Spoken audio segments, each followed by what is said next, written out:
Our love and respect goes out to all those that knew and loved Natasha, and all those affected by this dark case.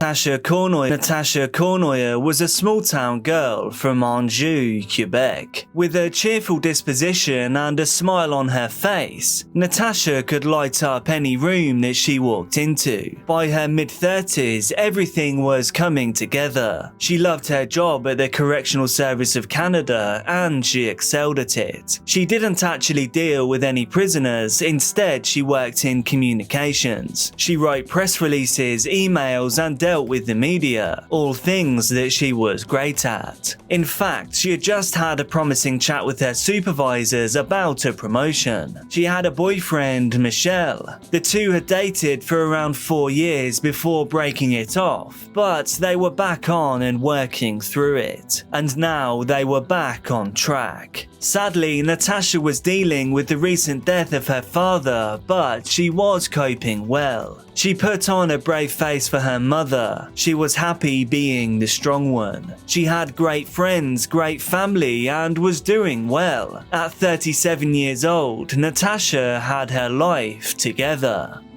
On October 1st, 2009, it was an ordinary day in Laval, Montreal. Natasha had reached her office at around 9 AM, and that day she planned on working late. She'd requested the following day off to ferry her mother to various appointments, one of which included picking out a headstone for her father who had recently passed away. Despite the turmoil going on in her personal life, Natasha was as vibrant and dynamic as ever. She worked away until 8 PM before heading home for the evening. Her car was parked in a lot just 300 meters from her office building, a walk that would take her around 90 seconds, a walk that she'd taken thousands of times before.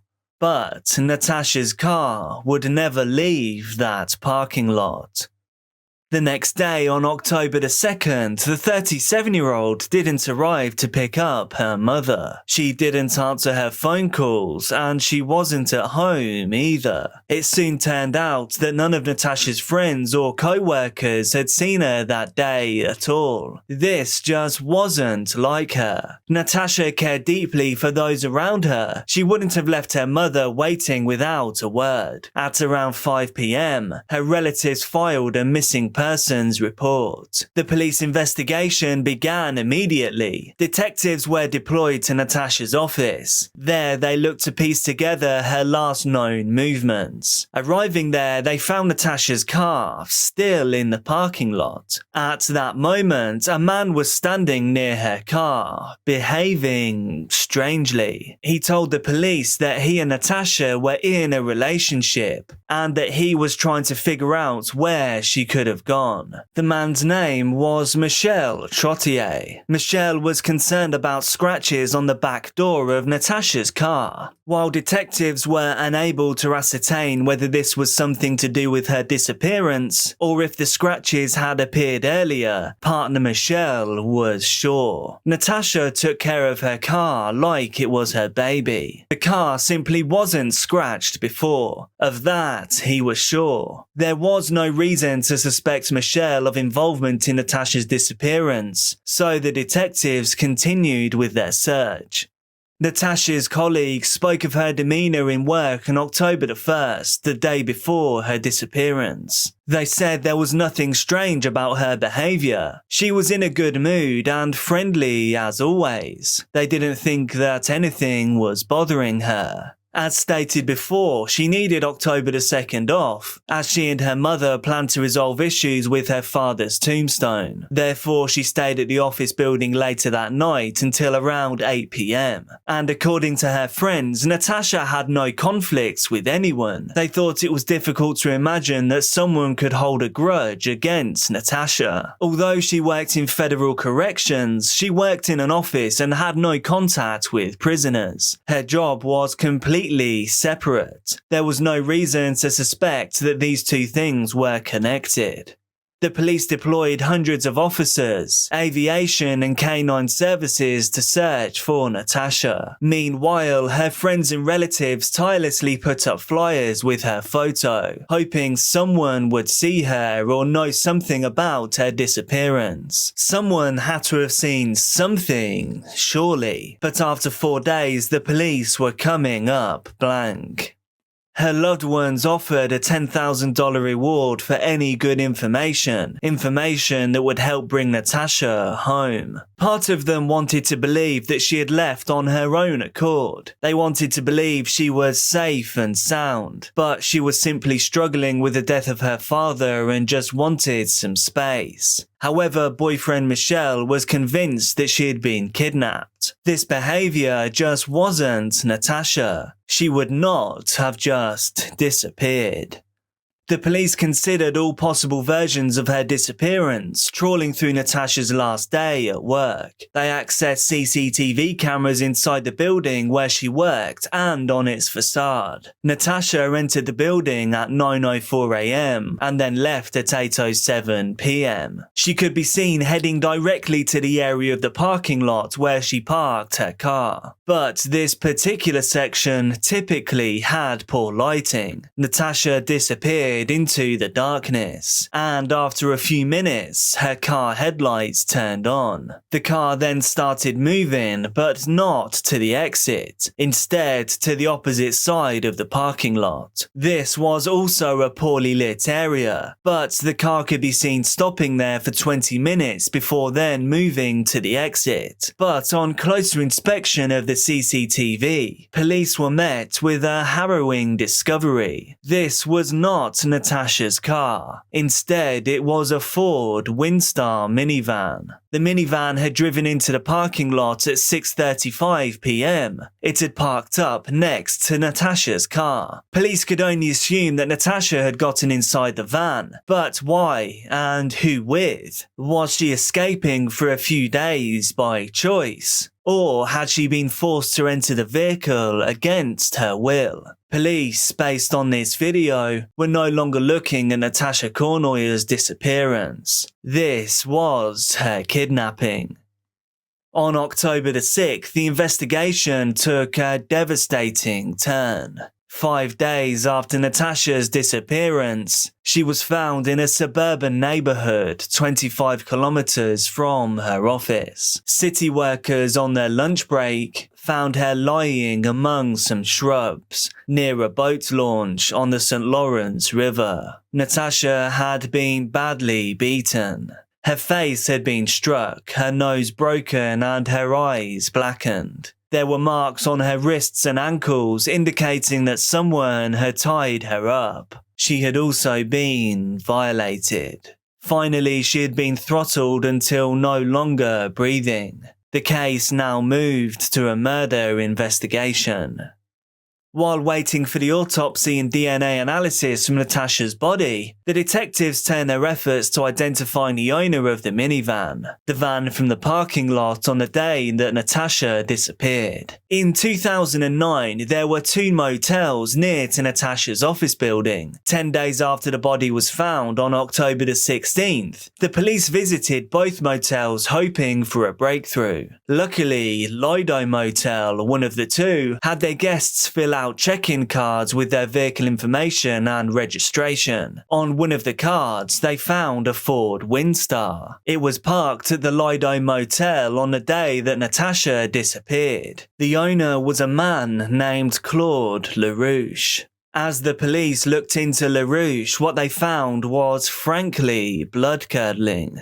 48-year-old Claude was a registered offender. He had already served time twice. In 1993, the court sentenced him to 1 year in prison and 2 years of probation for violating a 19-year-old acquaintance. In 2005, he attempted to kidnap a 7-year-old girl. The girl miraculously managed to break free from his embrace. She then heroically ran into a neighbor's house. The court now sentenced LaRouche to 40 months in prison, and So by November 2008, he was free once again. But from here, he seemed to turn over a new leaf. He began working as a carpenter and married a woman with 2 sons. He had settled down and changed his ways. Or had he? In 2009, the family lived together in a house, a 10-minute drive from the parking lot where Natasha disappeared. Detectives searched the motel room Claude had stayed in on the night that Natasha had vanished. There, they found badly cleaned, dark red stains on the carpet. They sent these samples for analysis. Claude's DNA was already in the possession of the police due to his previous convictions, but they needed time to compare it with the DNA found on Natasha's body. On that same day, detectives went to the address where LaRouche lived in order to talk to him. Claude denied ever meeting Natasha Cournoyer. He didn't even know who she was, but he admitted he often stayed at the Lido Motel because it was cheap. According to his story, he was dissatisfied with his intimate life with his wife. Therefore, he often rented a room in a motel. There, he called women who offered services for money. When asked where he was and what he was doing on October the 1st, the day that Natasha went missing, LaRouche said that he did not remember anything, including staying at the Lido Motel on that day. LaRouche attributed his memory lapse to taking too many illegal substances. On November 5th, 2009, a month after the body had been found, detectives once again visited Claude's house. But this time, they weren't here to talk. He was now arrested for the murder and violation of Natasha Cournoyer and taken into custody. At first, he denied everything. But the evidence was mounting up against him. The DNA analysis established that male fluid in Natasha's body did belong to Claude LaRouche. Natasha's DNA was also found in the motel room that he rented and in the interior of his car. Now unable to explain the DNA, he confessed to taking Natasha's life, but he instead said that her death was merely an accident.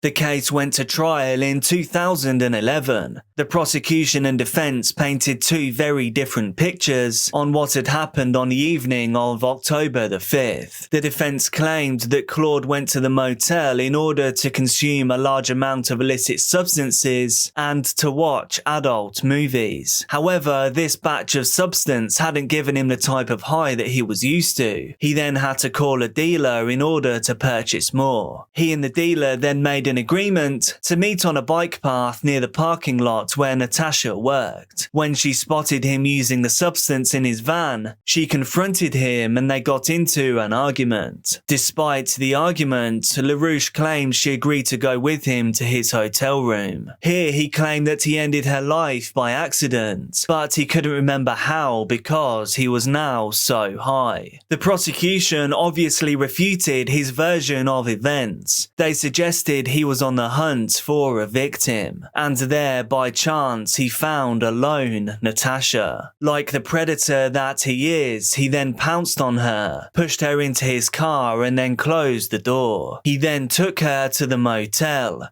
lost control and eventually throttled her. The prosecution's version of events also had a witness. This witness said he was walking his dog near the parking lot on the same day that Natasha Cournoyer vanished. He witnessed how Claude LaRouche tried to attack a girl who was jogging, but he quickly left when he saw the man with his dog. And now an hour later, his second attempt, he attacked Natasha.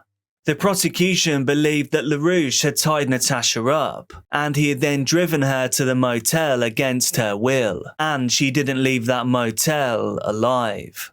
Claude LaRouche attacked a woman who was completely at his mercy. This murder was planned, premeditated, and committed deliberately. The accused killed this woman because of sexual frustration and for sexual gratification. This is what the prosecutor told the jury. and the jury heard them loud and clear. In June of 2011, Claude LaRouche was found guilty. He was sentenced to life in prison with the right to parole after 25 years. During the trial, it was discovered that 2 weeks after his attack on Natasha Cournoyer, LaRouche tried throttling another woman, Dominique Martel. Dominique thankfully survived the attack. She went on to see Claude LaRouche declared a dangerous criminal. In Canada, this makes his stay in prison indefinite. Claude LaRouche will likely never see freedom again.